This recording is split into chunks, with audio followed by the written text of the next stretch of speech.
नाज़रीन, गुलाब लगारी वेझो ॻोठ माड़क लगारी मां बरसाती पानी निकाल नथी सघियो, जे सबब ॻोठाणा परेशानी में मुब्तला थी विया आहिनि।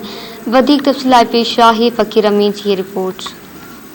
असां हींअर मौजूद आहियूं ॻोठ माणिक लिगारी में, जेको गुलाब लिगारी खां 4-5 किलोमीटर जे फ़ासिले ते आहे। ॿ ॾींहं मुसलसल बारिश पवण खां पोइ हिते रोड ते 2 फुट पाणी बीही वियो आहे। गलियुनि घटियुनि में त तमामु घणो पाणी बीही वियो आहे। हिते शहरवासियुनि खां पुछूं त हुननि जो छा चवणु आहे।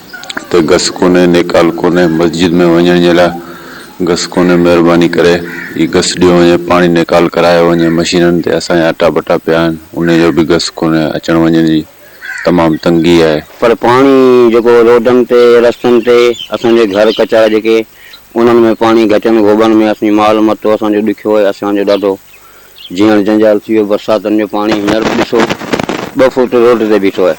गचियूं गोबा तमामु असीं परेशान आहियूं। मच्छर ही हू तो बराए महिरबानी पाणी बाणी कढियो वञे। तमामु वॾी ज़ोरदार बारिश पई आहे, जंहिंमें कचा घर असांजा ढही विया आहिनि। रोड रस्ता तमामु जेके आहिनि ॿुॾल आहिनि।